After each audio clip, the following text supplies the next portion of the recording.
Well, howdy ho there, folks. How are we doing today? Hopefully, you're all doing absolutely peachy keen, fantastic, full of love of the Lord and all that cool stuff, and also maybe full of good jelly beans. Jelly beans are good. I like jelly beans. And fluff and hugs, all the good things.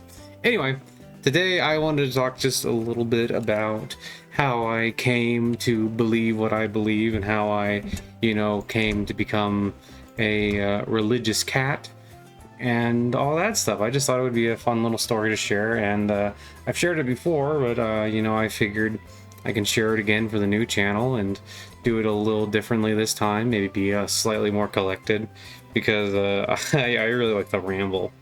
It's one of my favorite things. I'm a rambly cat. Very rambly cat. We are on Chimp's difficulty, in case you're wondering.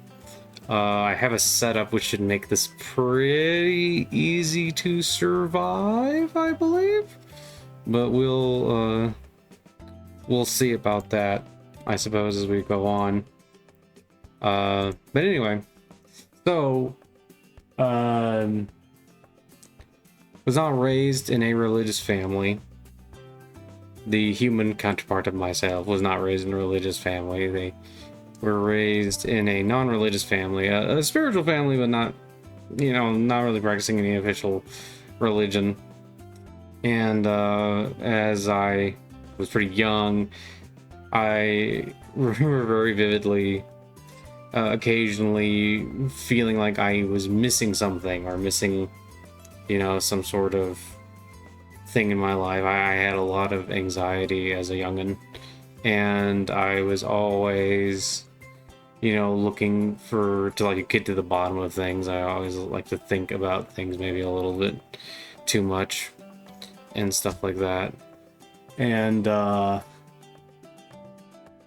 a while there, that didn't really lead to anything spiritual. But then as I got older, around 11 or 12, I remember I watched a History Channel program on hell. And then I ended up watching a History Channel program on, kind of like the history of the church in the Western world in general. And I found myself really interested in it, but I didn't really know anything about it. So there was a couple of days there where I was afterwards where I was really, kind of thinking about what I would like to do, and thinking about, well, is there any way to pursue this further or anything like that? And, I looked around a little bit, but, didn't know a whole heck of a lot. It wasn't until I was actually 13 and I just randomly decided I wanted to learn a second language, but I didn't want to learn Spanish or French or anything like that. No. I wanted to learn Arabic. Why Arabic? I mean, I could sit here and tell you that I think maybe, it was part of God's long-form plan for me, and I do think it was.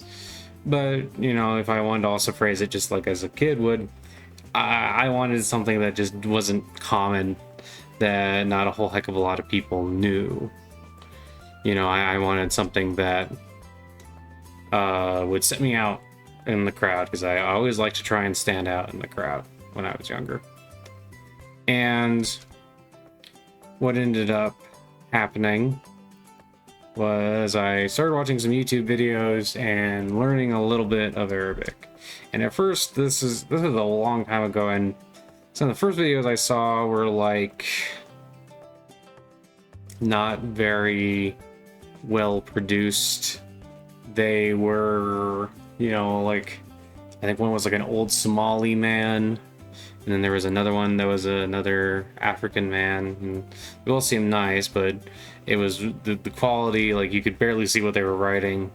And then I found this series called The Beauties of Islam, and the Beauties of Islam series kind of drew me in. There was this guy, Yusuf Estes, directing the program, and he was sharing his story of how he came to convert to Islam, and all of these ideas that he had because he was a Christian preacher which, I mean, I don't know if he was actually a preacher. I think he was a music director or something related to that.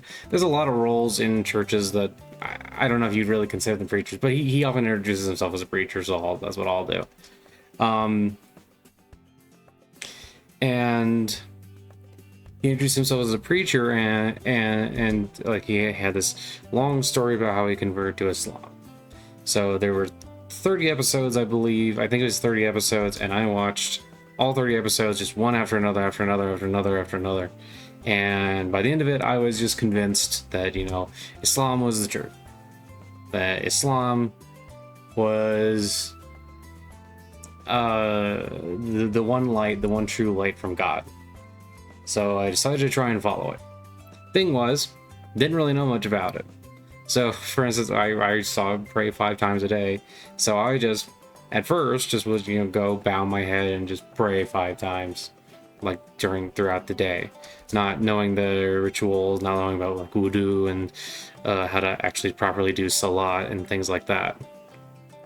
Wudu is like if you don't know, is like the purification, like the washing you do before you pray. And salat is like the actual ritualistic prayer, has like steps to it and things like that. And as I went through for a little while, I considered myself a Muslim, but I didn't really have very much direction. I briefly kind of sort of got into Buddhism a little bit, but you know, I kept doing Islamic stuff as I understood it. But then what was interesting is, as I was in high school, there was another young man who happened to also be into Islam. And I was like, mashallah, yay, you know? This guy knew a lot more about Islam than I did. He knew a lot more about like actual Islam than I did. Because I knew some stuff that I had gotten from the internet, but I didn't have a Quran. I didn't know how to pray like the proper way and all this other stuff. And so this guy came along and he introduces me to how to pray. He introduces me to more about the actual, you know, the actual beliefs behind Islamic ideals and things like that. And really kind of, you know, lets me experience Islam as a much more like first-hand thing and like really coming to understand it on a deeper level.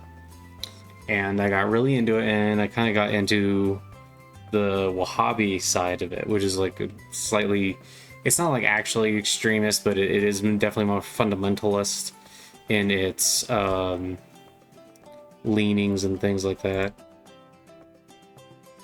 And as I learned more about it, I got really into it and was thinking that it was really interesting and really had a lot of these back in the day. It was all about the args, you might say, and it was like I was looking for like all these these arguments that I thought were like very logical that were coming out of Islam, and I was like, oh, okay, so this is how we do it.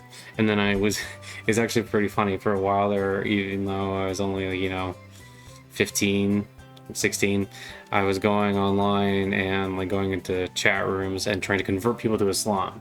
Sometimes I would go into Christian chat rooms and try to argue with them and debate and show that they were wrong. And then other times I was just going up to just random people and just trying to convince them that, hey, this is the right way to believe in Islam, and this is the wrong way to believe in Islam. I even had a girlfriend at the time that I was basically kind of trying to force Islam on her. She didn't really like that. And eventually that broke up, obviously, which is good, because I was kind of being a bit of a butt munch then. And but he was walking around with this idea like I was better than everybody else, and that I knew the truth, and that anyone who wasn't a Muslim was kind of beneath me. But as I got older, you know, within a few years, I started to question things a lot. Well, I started to realize things about myself. For instance, I realized that I was bisexual. I liked both men and women. then I also started to realize that there was just really the arguments that I was constantly presented with were not actually as strong as I thought they were. And I started to learn this as I was like really going out and doing a lot of dawah, and that was like, you know, preaching to people, and as I was trying to convert people. And when I met like really educated Christians, it was pretty easy for them to actually like flip it back on over on me. And part of it was that, like, for instance, I had some ideas about the stories in the Quran that were not really accurate. Like, I was like, oh, the Quran doesn't actually teach that there was a global flood, because basically what I started to do is I started to look up arguments to disprove Christianity or disprove the Bible. But then the problem was that I had these interpretations of the Quran in my head because I was reading it on a regular basis. But when people would take me and force me to look back at it, I would realize that, oh, I'm not actually... I'm basically preaching a version of the Quran that is, like, you know, not actually there in the Quran itself. I am basically preaching this, like, almost like extra version of Islam that has this other stuff going on there. Like, I was adding my own interpretations to things, and that was really kind of changing the way that certain texts read and the way that certain things... I don't know if this... I don't even know if I can actually use this while I have... Sorry. And I started to realize that, for instance, like, I said that in the Quran, the flood is not a global flood, and you look at the Quran, there's actually not necessarily any reason to think that. And there's also other things that were, like, just not, like, 100% correct, and I had to kind of, like, sit there and really figure out, like, okay, why do I believe XYZ? Why did I come to believe this? And the longer I questioned, especially with, like, I started to realize, you know, that if God would just give you a random, basically a curse for sexuality, where, like, you like dudes as well as girls, or if you just like dudes, it was like, you know, it didn't seem fair. They didn't really make any sense. It's like, why would God do that? And the longer I thought about it, the more I was just, like, not really super attractive. And then when my friend who had taught me all this stuff about Islam left because he went into the military, then I was just really, I had, like, this time to reflect and really think about it. And it wasn't long before I was just, like, decided that, at the very least, the version of Islam I was practicing was not for me. I tried doing, like, more liberal Islam, and then eventually I just fell out of Islam completely. And it came to just, like, not believe in God at all. And I thought, oh, well, basically, I think God doesn't exist and all this other stuff, and it starts to go further and further down this path until, you know, basically, then I was actually going back into those same chat rooms where I was trying to preach Islam, but now I was going back in there trying to tell everybody that, you know, God didn't exist, or, you know, stuff like that. It's like, well, you're all idiots for believing in God, and it was very funny.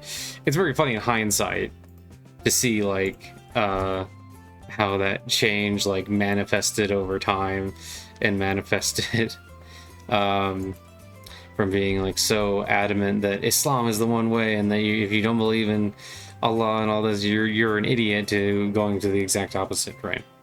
And, you know, just for a number of years we were really struggling with that, and because, to be perfectly honest with you, even when I was an atheist, there's a part of me that really wanted there to be evidence for God, and I kept kind of looking into the arguments and the reasonings, and I kept examining them and trying to figure out what the best argument was.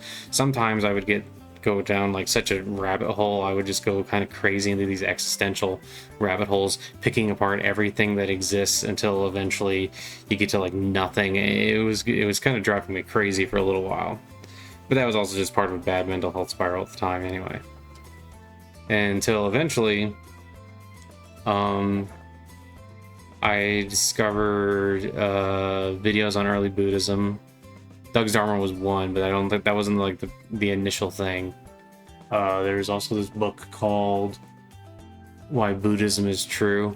Which is kind of interesting because the book is actually not by a Buddhist, it's by a guy who's just like talking about like what Buddhism teaches and how it applies to like modern lives and modern science kind of deal. And that was very interesting.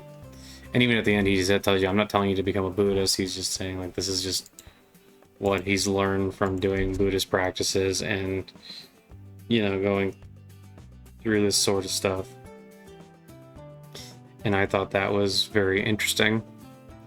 And after that, I decided to start trying to meditate and, you know, trying to get more into Buddhism. And as I got more into Buddhism, I found that I just felt a lot better. Meditation made me feel good. I felt like I was getting a stronger and stronger, like, faith in general. And I realized that I didn't have to be, like, in these really hard boxes of like God definitely does exist or God definitely doesn't exist, and or all these other things. I didn't have to be like basically I didn't have to be a butthead about a lot of it, and really kind of chilled out for like 3 years, just really focusing, really getting into this and really trying to figure out like where I felt I was on the scale of all of this, and really realizing that it gave me a lot of peace. And as I was practicing more and more, I started to realize that I wanted something that was a little bit more devotional. Now, I was mostly focusing on what we come to understand as like early Buddhism, watching a lot of Doug's Dharma, reading a lot of the early suttas as much as I could, you know, going lots to access to insight every day and reading and reading and reading and reading. But I bought books like, I have one over on the shelf, like In the Words of the Buddha and some others, going over the early suttas. I read a little bit about Zen, Brad Warner. I liked Brad Warner a lot. And I liked that he was very into Zen as he was taught it, and very into like these very kind of more like almost simplistic idea. Simplistic is not the right word because simplistic almost sounds like an insult, but that's not. It was very simple and straightforward is a good way to put it. Yeah. And I really liked that. And I started getting a little bit more into Zen practice. And then I started reading about Guanyin. And I was reading the Heart Sutra a bunch, and I started to get more into Mahayana Buddhism, and I learned a little bit about Tibetan Buddhism, and I started doing deity yoga. But I remember I very specifically started with a one guided meditation focusing on Guanyin, and, you know, going through like there's like a shining light in your mouth, shining light in your throat, shining light in your head, shining light in your heart, all these other things. And it like really helped me, it just felt so much more effective than regular meditation.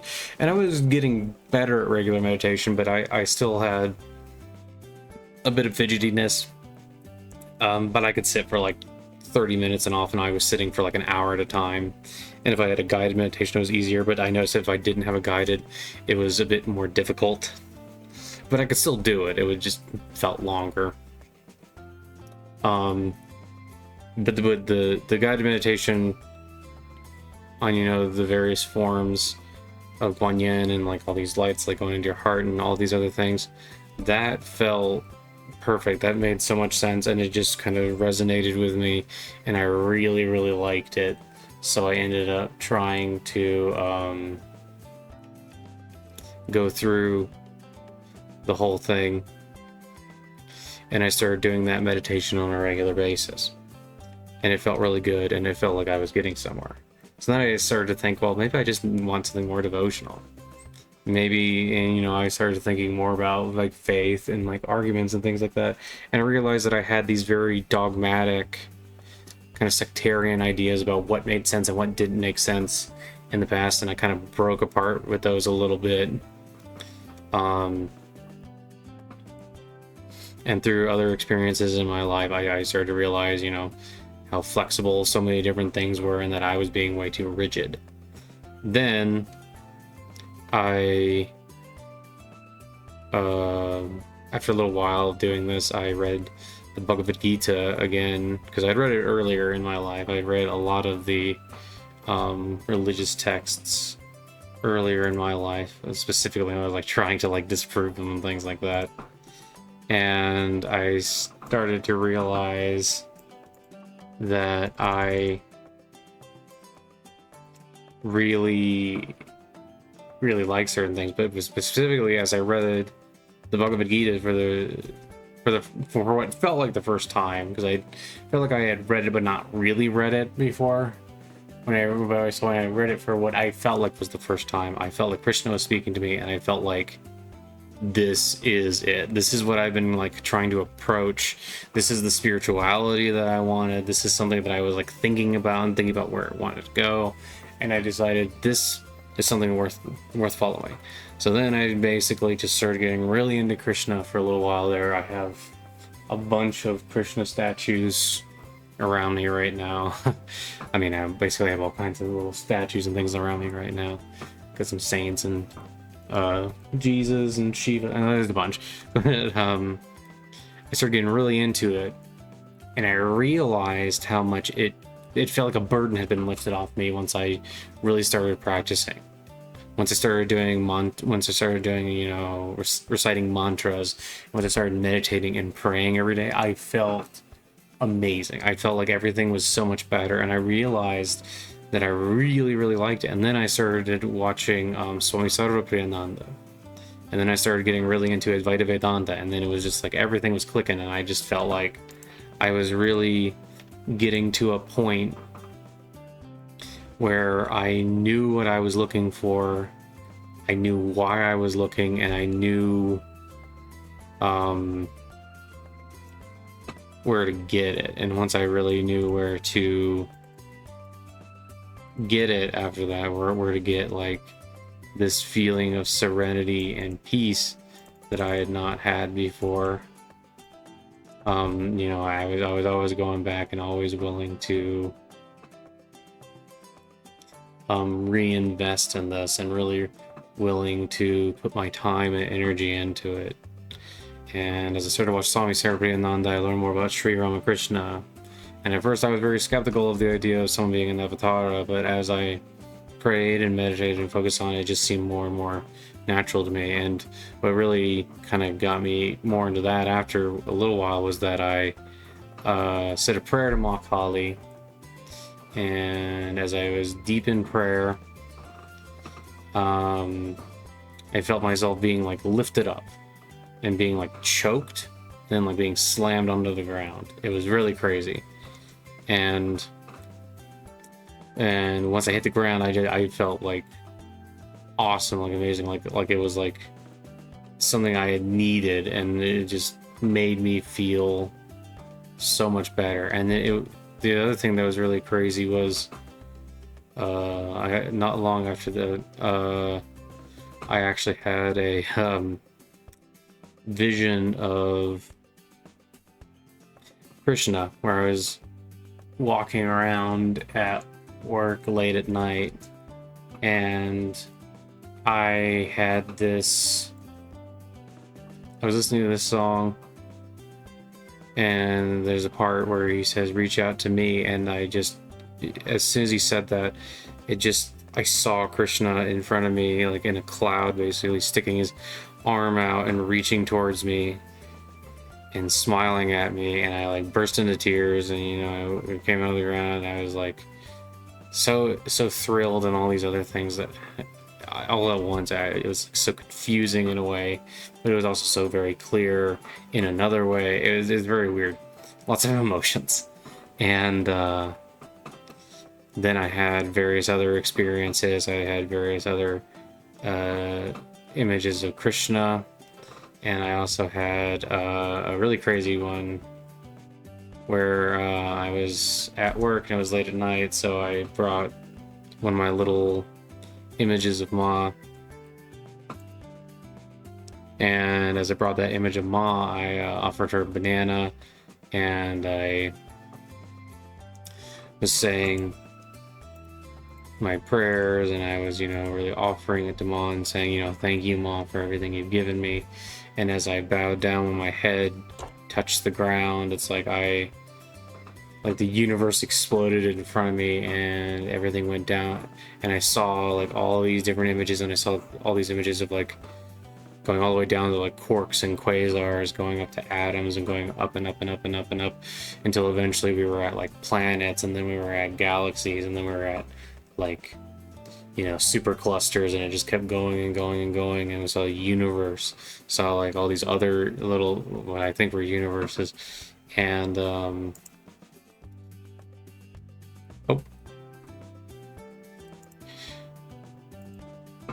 and you know what it really gave me was this really strong sense of like this feeling that everything was connected, and that everything, you know, had a place in this grand scheme of things, and that everything was connected to Ma, and that even though we didn't necessarily always understand it, you know, Ma was always there and was always willing to, you know, do this stuff for us, and was always willing to help us out, and was always willing to, you know, provide for us, because we were her children, and everything was made up of Ma. And after that, I just was like in ecstasy. Everything was wonderful, and I just kept saying Jay, Jay, over and over again. And it was actually kind of funny because after this, I walked up to one of the other people who was still in the building, and I wanted to talk to them about it, but you know, I knew I was gonna sound crazy. I was like, I just need to tell somebody about this. And all they said was, man, you look like you found the happy drugs, and then they walked away. Which I thought was kind of funny. And you know, as I've continued to practice, and as I've continued to go through this and to do all these practices and learn more about the tantras, and you know, non-dual tantra, and learn more about Advaita Vedanta and all these other things, I have felt more and more that I was connected, and I felt more and more at peace, and I felt more and more like I was getting to something that I previously, getting more and more to something that I previously, you know, had never really understood, and feeling more and more like I had, you know, something to, almost. Let's see, what can we add? More and more of something to offer the world, but also just in general felt more and more like I was doing something that I was, you know, meant to be doing. And all of this really came together to make me feel more and more like everything was, oh gosh dang it. Oh. Okay. Like it was all,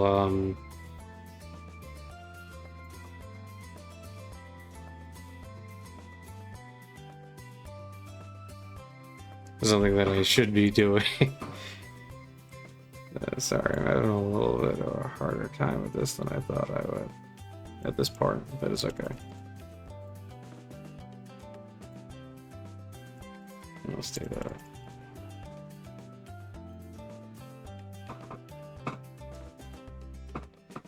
And as you know, as I kind of like went through these things, it just eventually got to a point where I realized that I really felt like I had found where I wanted to be, and I have never looked back since I started on this path. And it's been truly, truly wonderful all the way, and I'm so very glad that I've been able to learn as much as I have I'm so glad that people like Swami Serapin on to put their videos out on YouTube. I'm so glad that we live in an age of the internet where I can read about so much of this different stuff and come to it and really appreciate it for what it is. Anyway, so that's kind of the story of how I got here, and I've just been practicing since.